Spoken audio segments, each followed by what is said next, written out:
الشیطان لکما عدو مبین۔ حضرت عیسیٰ علیہ السلام کو دنیا سے زندہ اٹھائے جانے کے بعد 571 عیسوی میں اللہ تعالیٰ نے بنی اسماعیل میں حضرت محمد صلی اللہ علیہ وسلم کو پوری دنیا کے لیے اپنا آخری نبی اور رسول بنا کر بھیجا اور ان پر قرآن جیسی عظیم کتاب نازل کی۔ قرآن اور حضرت محمد صلی اللہ علیہ وسلم کی سنت شیطان کے خلاف انسان کے سب سے بڑے ہتھیار ہیں۔ جس شخص نے ان دو چیزوں کو مضبوطی سے پکڑ لیا وہ شیطان کے مقابلے میں کامیاب ہو گیا۔ چونکہ یہ دونوں چیزیں قرآن اور سنت نبوی صلی اللہ علیہ وسلم اتنی مکمل ہیں کہ اس کے بعد نہ کسی رسول کی ضرورت ہے اور نہ کسی آسمانی کتاب کی۔ اس لیے حضرت محمد صلی اللہ علیہ وسلم کے بعد نہ تو کوئی نبی یا رسول آ سکتا ہے اور نہ کوئی آسمانی کتاب۔ آخری نبی اور رسول آنے کی پیشن گوئی تورات میں بھی موجود ہے، لیکن یہودی جانتے بوجھتے اس سے نظریں چراتے ہیں، جس کی وجہ ان کا غرور اور تکبر ہے۔ تورات کی کتاب استثناء میں ہے، میں ان کے بھائیوں میں سے تیرے مانند ایک نبی برپا کروں گا اور اس کے منہ میں اپنا کلام ڈالوں گا اور وہ وہی کچھ بتائے گا جو میں اسے کہوں گا۔ یہاں جو الفاظ ان کے بھائیوں میں سے استعمال ہوئے ہیں، اس سے ظاہر ہے کہ آخری نبی حضرت اسحاق علیہ السلام کے بھائی حضرت اسماعیل علیہ السلام کی نسل سے ہوں گے۔ یہودیوں کا ماننا ہے کہ بنی اسرائیل دنیا کی سب سے بہترین اور بلند قوم ہے، اس لیے آخری نبی اور رسول بھی بنی اسرائیل میں سے ہی ہونا چاہیے تھا۔ جب اللہ تعالیٰ کی طرف سے نبوت بنی اسرائیل سے بنی اسماعیل میں منتقل ہوئی تو یہودیوں نے کہنا شروع کر دیا کہ اللہ تعالیٰ نے نبوت تو بنی اسرائیل میں ہی بھیجی، لیکن نعوذ باللہ حضرت جبریل علیہ السلام سے غلطی ہو گئی اور وہ بنی اسماعیل چلے گئے۔ یہودیوں کے اسی بےہودہ عقیدے کی وجہ سے انہیں حضرت جبریل علیہ السلام سے خاص دشمنی ہے۔ حضرت محمد صلی اللہ علیہ وسلم کے بارے میں سب کچھ جاننے کے باوجود یہودیوں نے ان پر ایمان لانے سے انکار کر دیا، جیسا کہ سورہ انعام میں ارشاد باری تعالیٰ ہے، جن لوگوں کو ہم نے کتاب دی ہے وہ لوگ رسول کو پہچانتے ہیں جس طرح اپنے بیٹوں کو پہچانتے ہیں۔ جن لوگوں نے اپنے آپ کو گھاٹے میں ڈالا ہے سو وہ ایمان نہیں لائیں گے۔ حضرت محمد صلی اللہ علیہ وسلم نے مکہ سے مدینہ ہجرت کی تو مدینہ میں یہودیوں کے 3 قبائل آباد تھے، بنو قینقاع، بنو نذیر اور بنو قریظہ۔ حضرت محمد صلی اللہ علیہ وسلم نے ان سے ایک معاہدہ کیا جس کی ایک شق یہ بھی تھی کہ اگر مکہ والے مدینہ پر حملہ آور ہوں گے تو مسلمان اور یہودی مل کر ان کا مقابلہ کریں گے۔ اس معاہدے کو میثاق مدینہ کہا جاتا ہے۔ یہودیوں کی یہ تاریخ رہی ہے کہ جب بھی کسی نے ان کے ساتھ نیکی کی، احسان کیا تو انہوں نے اس کی پیٹھ میں چھرا گھونپا، جب بھی کسی کے ساتھ عہد کیا تو ہمیشہ عہد شکنی کی۔ یہی حال انہوں نے میثاق مدینہ کے ساتھ بھی کیا، معاہدے کی خلاف ورزی کی اور مسلمانوں سے غداری کرتے اور ان کے خلاف سازشیں تیار کرتے رہے۔ یہودیوں کی انہی سازشوں کی وجہ سے غزوہ بدر کے بعد بنو قینقاع کو مدینہ سے نکال دیا گیا۔ اسی طرح غزوہ احد کے بعد بنو نذیر اور غزوہ احزاب کے بعد بنو قریظہ قبیلے کو بدعہدی کے نتیجے میں ان کے مردوں کو قتل کر دیا گیا اور عورتوں اور بچوں کو غلام اور لونڈیاں بنا لیا گیا اور ان کا مال مسلمانوں میں تقسیم کر دیا گیا۔ حضرت ابن عمر رضی اللہ تعالیٰ عنہ نے بیان کیا کہ بنو نذیر اور بنو قریظہ نے نبی کریم صلی اللہ علیہ وسلم سے معاہدہ توڑ کر لڑائی مول لی، اس لیے آپ نے قبیلہ بنو نذیر کو جلا وطن کر دیا، لیکن قبیلہ بنو قریظہ کو جلا وطن نہیں کیا اور اس طرح ان پر احسان فرمایا۔ پھر بنو قریظہ نے بھی جنگ مول لی، اس لیے آپ صلی اللہ علیہ وسلم نے ان کے مردوں کو قتل کروایا اور ان کی عورتوں، بچوں اور مال کو مسلمانوں میں تقسیم کر دیا۔ صرف بعض بنو قریظہ اس سے الگ قرار دیے گئے تھے کیونکہ وہ آپ صلی اللہ علیہ وسلم کی پناہ میں آ گئے تھے، اس لیے آپ نے انہیں پناہ دی اور انہوں نے اسلام قبول کر لیا تھا۔ آپ صلی اللہ علیہ وسلم نے مدینہ کے تمام یہودیوں کو جلا وطن کر دیا تھا۔ حضرت محمد صلی اللہ علیہ وسلم کی وفات کے بعد حضرت ابو بکر صدیق رضی اللہ تعالیٰ عنہ خلیفہ رسول بنے تو ان کے دور میں مختلف فتنوں نے سر اٹھانا شروع کر دیا۔ نبوت کے جھوٹے دعوے دار پیدا ہو گئے جن کے خلاف مسلمانوں نے جہاد کیا اور فتنوں کو ختم کیا۔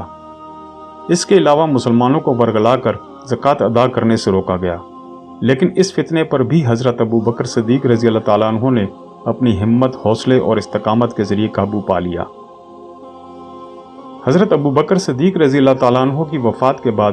جب خلافت حضرت عمر فاروق رضی اللہ تعالیٰ عنہ کو ملی تو ان کے دور خلافت میں اللہ تعالیٰ نے مسلمانوں کو بہت بڑی بڑی فتوحات عطا فرمائی۔ اس وقت دنیا میں ایران اور روم دو بڑی طاقتیں تھیں جن کا مقابلہ کرنا کسی دوسرے ملک کے بس کی بات نہیں تھی۔ حضرت عمر فاروق رضی اللہ تعالیٰ عنہ نے ان کے خلاف جہاد کیا اور اس کے نتیجے میں ایران کو انتہائی شرمناک شکست دی اور روم کے بھی 2/3 حصے پر قبضہ کر لیا۔ حضرت عمر فاروق رضی اللہ تعالیٰ عنہ کے دور خلافت میں ہی جب بیت المقدس فتح ہوا تو یہودیوں پر ترس کھا کر انہیں بیت المقدس میں داخلے کی اجازت دے دی گئی کہ وہ اپنے مقدس مقامات کی زیارت کر سکیں۔ اس سے پہلے یہودیوں کو بیت المقدس میں داخل ہونے کی بھی اجازت نہیں تھی۔ چونکہ بیت المقدس بغیر کسی خون خرابے کے عیسائیوں نے حضرت عمر رضی اللہ تعالیٰ عنہ کے حوالے کیا تھا، اس لیے انہوں نے حضرت عمر رضی اللہ تعالیٰ عنہ سے ایک معاہدہ کیا کہ یہودیوں کو یہاں آباد ہونے کی اجازت نہ دی جائے۔ جب حضرت عمر فاروق رضی اللہ تعالیٰ عنہ نے ایران کی سلطنت ختم کی تو ایرانی یہ بات بالکل برداشت نہ کر سکے۔ وہ بھی بنی اسرائیل کی طرح خود کو سب سے افضل سمجھتے تھے اور اہل عرب کو خود سے حقیر جانتے تھے، جس کی وجہ سے انہوں نے کبھی بھی اپنی قوم پر عرب کی فتح کو تسلیم نہیں کیا۔ مسلمانوں کی اس عظیم فتح کے رد عمل میں انہیں اہل عرب سے شدید نفرت ہو گئی۔ اسی غرور و تکبر اور نفرت نے انہیں حضرت عمر فاروق رضی اللہ تعالیٰ عنہ سے بدلہ لینے پر اکسایا اور ان کے جنرل ہرمزان نے ایک سازش تیار کی۔ اس سازش کو عملی جامہ پہنانے کے لیے ہرمزان نے ابو لولو فیروز یعنی بابا شجاع نامی ایک مجوسی غلام کی خدمات حاصل کی۔ ابو لولو فیروز حضرت مغیرہ بن شعبہ رضی اللہ تعالیٰ عنہ کا غلام تھا، جن کی سفارش پر حضرت عمر فاروق رضی اللہ تعالیٰ عنہ نے ابو لولو کو مدینہ میں رہنے کی اجازت دے دی تھی۔ 26 ذی الحج 23 ہجری کو ابو لولو فیروز نے نماز کے دوران حضرت عمر فاروق رضی اللہ تعالیٰ عنہ پر حملہ کیا اور اپنے خنجر سے ان پر 6 وار کیے، جس کے نتیجے میں حضرت عمر فاروق رضی اللہ تعالیٰ عنہ شدید زخمی ہوئے اور 1 محرم 23 ہجری کو شہید ہو گئے۔ ابو لولو کو جب پکڑنے کی کوشش کی گئی تو اس نے مزید 13 افراد کو شدید زخمی کر دیا، جس میں سے 6 شہید ہو گئے۔ آخر میں پکڑے جانے کے ڈر سے اس نے خودکشی کر لی۔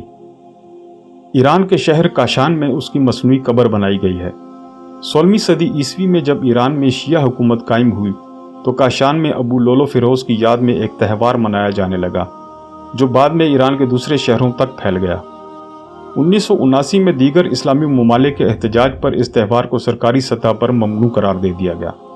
لیکن آج بھی ایران میں ابو لولو فیروز کی قبر کی تصاویر بازاروں میں بکتی ہیں اور لوگ اس سے عقیدت کی وجہ سے یہ تصاویر شوق سے خریدتے ہیں۔ یہودیوں کو بیت المقدس میں داخل ہونے کی اجازت حضرت عمر فاروق رضی اللہ تعالیٰ عنہ کا ان پر بہت بڑا احسان تھا، لیکن اتنے بڑے احسان کے باوجود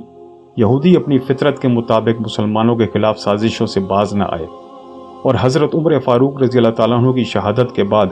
حضرت عثمان غنی رضی اللہ تعالیٰ عنہ کے دور خلافت میں انہوں نے اپنی سازشوں کو عملی جامہ پہنانا شروع کر دیا۔ حضرت عثمان غنی رضی اللہ تعالیٰ عنہ کے دور خلافت میں یمن کے ایک یہودی عبداللہ بن سبا نے ظاہری طور پر اسلام قبول کیا اور مسلمانوں کی صفوں میں شامل ہو کر ان کے حالات کا جائزہ لینا شروع کر دیا۔ حضرت محمد صلی اللہ علیہ وسلم سے پہلے بنو امیہ اور بنو ہاشم میں بہت پرانی دشمنی چلی آ رہی تھی، جو دائرہ اسلام میں داخل ہونے کے بعد ختم ہو گئی تھی۔ اسی پرانی دشمنی کو عبداللہ بن سبا نے ہوا دینا شروع کر دی۔ اس نے مسلمانوں کے دلوں میں یہ بات ڈالنا شروع کر دی کہ حضرت عثمان رضی اللہ تعالیٰ عنہ کا تعلق بنو امیہ سے ہے اور حضرت محمد صلی اللہ علیہ وسلم کا تعلق بنو ہاشم سے ہے، اس لیے اگر کسی کو خلافت کا حق ہے تو وہ بنو ہاشم میں سے کوئی شخص ہو سکتا ہے۔ عبداللہ بن سبا نے حضرت علی رضی اللہ تعالیٰ عنہ کے بارے میں انتہائی شرکیہ عقائد ایجاد کیے۔ عبداللہ بن سبا نے یہ عقیدہ پیش کیا کہ نعوذ باللہ اللہ تعالیٰ حضرت علی رضی اللہ تعالیٰ عنہ میں حلول کر گئے ہیں۔ یہ پہلا شخص تھا جس نے حلول کا فلسفہ پیش کیا، جو آج بھی کئی اہل تصوف میں رائج ہے۔ یہودیوں کی اسی سازش کا نتیجہ حضرت عثمان رضی اللہ تعالیٰ عنہ کی شہادت کی صورت میں ظاہر ہوا۔ حضرت عثمان غنی رضی اللہ تعالیٰ عنہ کی شہادت کو مسلمان فتنۃ الکبریٰ کہتے ہیں۔ شہادت عثمان غنی رضی اللہ تعالیٰ عنہ کے بعد مسلمانوں نے حضرت علی رضی اللہ تعالیٰ عنہ کو مسلمانوں کا خلیفہ بنا دیا۔ حضرت علی رضی اللہ تعالیٰ عنہ کی خلافت سنبھالنے کے بعد حضرت امیر معاویہ رضی اللہ تعالیٰ عنہ اور ام المومنین حضرت عائشہ صدیقہ رضی اللہ تعالیٰ عنہ نے حضرت علی رضی اللہ تعالیٰ عنہ سے مطالبہ کیا کہ حضرت عثمان غنی رضی اللہ تعالیٰ عنہ کے قاتلوں سے قصاص لیا جائے، لیکن اس وقت کیونکہ مسلمان امت ایک انتہائی مشکل وقت سے گزر رہی تھی، اس لیے حضرت علی رضی اللہ تعالیٰ عنہ نے فوری طور پر ایسا فیصلہ کرنے سے گریز کیا۔ اس انکار کی وجہ سے مسلمان کے خلاف صفارہ ہو گئے۔ جب دونوں جانب کے لشکر ایک دوسرے کے سامنے جمع ہو گئے، اس وقت کچھ صحابہ نے بیچ بچاؤ کرنے کی کوشش کی اور اس میں کافی حد تک کامیاب بھی ہو گئے، اور قریب تھا کہ دونوں لشکر منتشر ہو جاتے، لیکن رات کی تاریکی کا فائدہ اٹھاتے ہوئے حضرت عثمان غنی رضی اللہ تعالیٰ عنہ کو شہید کرنے والے گروہ نے حضرت عائشہ صدیقہ رضی اللہ تعالیٰ عنہ کے لشکر پر تیر چلانا شروع کر دیے، جس کے نتیجے میں ایک ہولناک جنگ جمل کا آغاز ہو گیا، جس میں دونوں جانب سے 10,000 مسلمان شہید ہو گئے۔ جب حضرت امیر معاویہ رضی اللہ تعالیٰ عنہ کے اس واقعہ کا پتہ چلا تو وہ حضرت علی رضی اللہ تعالیٰ عنہ کے خلاف لشکر لے کر نکل پڑے، جس کے نتیجے میں مسلمانوں میں دوسری جنگ صفین ہوئی، جس میں 74,000 مسلمان شہید ہو گئے۔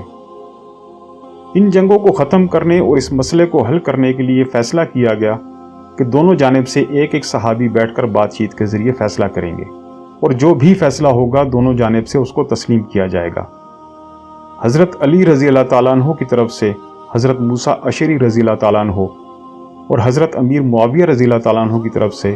حضرت عمر بن العاص کو فیصلہ کرنے کے لیے مقرر کیا گیا۔ یہ بات سازشی عناصر کو پسند نہ آئی، اور جو حضرت علی رضی اللہ تعالیٰ عنہ کے لشکر میں شامل تھے، اور انہوں نے حضرت علی رضی اللہ تعالیٰ عنہ اور حضرت امیر معاویہ رضی اللہ تعالیٰ عنہ پر کفر کا فتویٰ لگا دیا اور کہا کہ فیصلہ صرف اللہ کا مانا جائے گا، کسی دوسرے کا نہیں۔ اسی بغاوت کے نتیجے میں مسلمانوں میں خارجی فتنے کا آغاز ہوا۔ حضرت علی رضی اللہ تعالیٰ عنہ سے الگ ہونے کے بعد خوارج آپس میں مشورے کے لیے بیٹھے کہ حضرت علی رضی اللہ تعالیٰ عنہ یا حضرت امیر معاویہ رضی اللہ تعالیٰ عنہ کو جنگ میں شکست دینا ممکن نہیں، کیونکہ خوارج تعداد میں بہت کم ہیں، اس لیے انہیں کسی اور سازش کے ذریعے شہید کیا جائے۔ خوارج نے فیصلہ کیا کہ حضرت علی رضی اللہ تعالیٰ عنہ، حضرت عمر بن العاص رضی اللہ تعالیٰ عنہ اور حضرت امیر معاویہ رضی اللہ تعالیٰ عنہ پر ایک ہی وقت میں حملہ کر کے انہیں شہید کر دیا جائے۔ اس سازش کے تحت رمضان کے بابرکت مہینے میں عبد الرحمن بن ملجم نے حضرت علی رضی اللہ تعالیٰ عنہ پر حملہ کیا اور انہیں شہید کر دیا۔ دوسرا حملہ حضرت عمر بن العاص رضی اللہ تعالیٰ عنہ پر کیا گیا، لیکن وہ اس دن فجر کی نماز نہیں پڑھا رہے تھے اور ان کی جگہ امامت کرنے والے کو شہید کر دیا گیا۔ تیسرا حملہ حضرت امیر معاویہ رضی اللہ تعالیٰ عنہ پر کیا گیا، لیکن ان پر خارجی کا وار کارگر ثابت نہ ہوا اور اللہ تعالیٰ نے انہیں بچا لیا۔ یہ تھی یہودیوں کی وہ سازش جس کے نتیجے میں حضرت عثمان غنی رضی اللہ تعالیٰ عنہ اور حضرت علی رضی اللہ تعالیٰ عنہ اور ہزاروں کی تعداد میں دیگر مسلمان شہید ہوئے۔